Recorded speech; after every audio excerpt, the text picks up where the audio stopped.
We have caused this. God hasn't caused this. We've caused this to happen.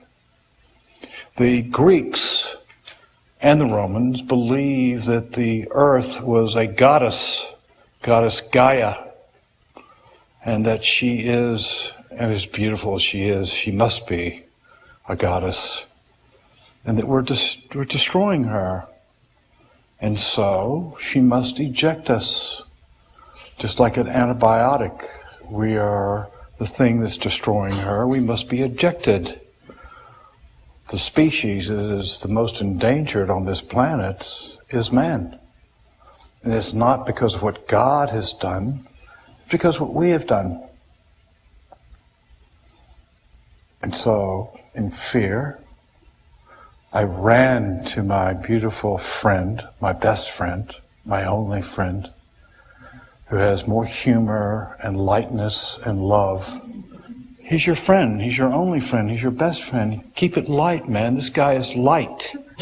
He's an enlightened being. They come to help us, to enlighten us, to guide us. And they come basically to vibrate on the planet. So I ran to him. And I said, is it true? Is it true? He said, yes, it's true. He said, God is allowing mankind to destroy the earth. Only when mankind is brought to his knees will he turn towards God. I left that room in total and complete joy. Because what that meant is that the golden age, which has been promised for 30,000 years, is about to occur. And there's no greater time to be incarnated than right now. This is the time to be here. We will see the change come. Every civilization on the planet, everything on the planet, all life on the planet, and we're so self-involved with our nonsense. We don't even look at history or care about anything but our own little silly involvements. Because at this time, the mind-body experience is overstimulated. There's no place for God. The delusion of life, the Maya of life, is incredible. We have something called an ego. It's an essential part of the mind-body experience. It has 5 best friends. So it has total control over you, especially if everything around you is associated to those 5 friends. They're called the 5 senses. You wake up in the morning, you see, you touch, you smell, you taste, you hear. Your little mind starts twirling, and you think you're a human being. The Swami has said you're a walking temple. That which has never been born never dies. You can't be soiled, you can't be hurt, you can't be damaged, you can't be anything. I know. He brought me back from the dead. He took me to the other side. You all know the stories. Sai Baba is a Zen master. A Zen master like all of them. How can he change you? He takes you there. He makes all the good people act bad. He makes all the bad people act good. He takes out of you what needs to be changed, and he pulls it out, and you're there for 5 or 6 days. Everything, every negative emotion comes out of you, and how can he change you unless he pulls out of you and makes you face what it is that you have to change? This is Zen master, man.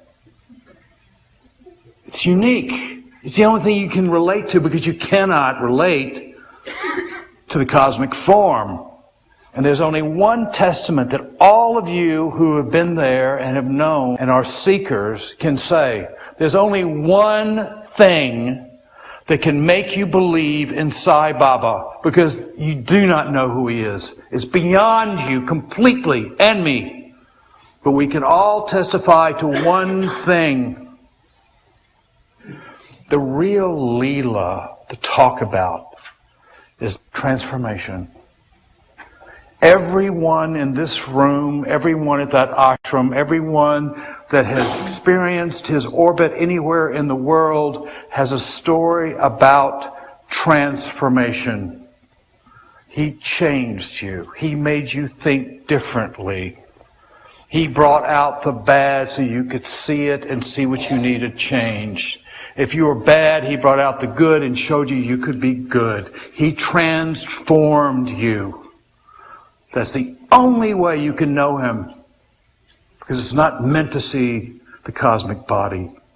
But the experience of the Divine Master, of which there have been many, is the whole gig, man. It's the whole thing. Your relationship is one-on-one with Him. That's also another unique experience. Do not get confused with the collective thinking that your relationship is a group relationship, because it's not. It's one-on-one. And that is the delicious knowledge He has given you. I've been with Him since I was 24 years old. They asked me to speak about a couple of things. They think that if you believe in the Leelas, you'll believe in God. And magic things and materializations and being brought back from the dead and all that. That's nonsense. The Leela, the only Leela that you can relate to is your own personal transformation. You don't need any Leelas. You don't need any rings. You don't need any vibhuti. You don't need any of that. You need to know that the orbit, the vibration, has transformed you. And the last time I sat with Him inside, I said, Swami, I'm praying to Lakshmi, every night. I'm doing what you told me to do. And he took his finger and put it right on my chest as hard as he could. He says, Lakshmi is inside of you. There was a great saint, Saint Germain. He apparently lived for 375 years. He wrote a book called The Seventh Ray. I suggest that you all try to get it. You probably get it on the internet. He is one of the ascended masters. And he talks about bhajans, Vedic chanting, hymns from all the religions. When I went there when I was 24, I never knew what the bhajans were about. I didn't understand them. I didn't understand the language. I don't speak Telugu. I didn't have the translations. But I knew I always felt enlightened or enlivened or something by sitting there, even listening to words I didn't understand. And then suddenly this Saint Germain was brought into my life by Sai Baba. There are unique circumstances. And Saint Germain on page 58 speaks of hymns, congregational prayer, chanting Vedas, and from every religion, from Buddhism to the Quran, Christianity, Hinduism.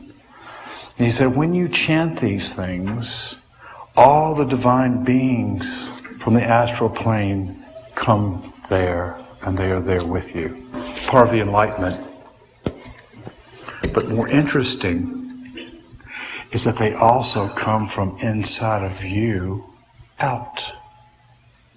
Because you are walking temples. All the divine beings are inside of you, not outside of you. What foolishness is this duality? This is how we fell from grace. This is why we had to go through 25,000 years of mistake. And now we're in the Kali Yuga, the very last end of it all, the darkest hours before the dawn. And yes, Sai Baba told me 20 years ago, yes, Al Gore is right. And the 4 horsemen of the apocalypse are on their horses and they're riding now. You know what that means? It means hallelujah, man. It does. Most people I tell this to, oh, what should I do with my money? Where should I take my family? Should I sell that house in San Diego? It's right on the beach. Now this, and they said, where can I be safe? Should I go to Puttaparthi? Should I go up to Bhutan? Should I go up to... There's going to be no safe place. The only thing you should care about is that you are blessed to be here to see the transition of the new age. This Maya machine started with the Industrial Revolution. Whenever you wanted to have money, because there were only kings and warlords and monarchs throughout this entire land, Isthmus Valley, you name it, China, period. Every other person that lived under their roof were slaves, were serf, were nothing. There was no law for them. They owned something. They owned a soldier's uniform to go fight somebody else for these guys. Because the only way you get more money or gold or silver was to go rob it from this other kingdom. Go get from these other guys. And then all of a sudden the Industrial Revolution came along. And we started making things for the masses. So suddenly everyone said, hey, we don't have to go rob any money across the street. We can sell stuff to our own guys and make a fortune. We can make our fortunes internally. And that's when the Maya of wanting and needing and having things, which you are all sitting at the ultimate moment of, started. 1820, 1830. Started with something called a cotton gin. And then the English and the Dutch and the Germans and all of them started manufacturing everything for the masses. And that was, people wanted things, to have things, comparing to their neighbor. I have this, you don't have this. I have this, you have this, I have this, you don't have this, you have this, I don't have this. And that's when the mind-body experience was overstimulated and the stimulation began.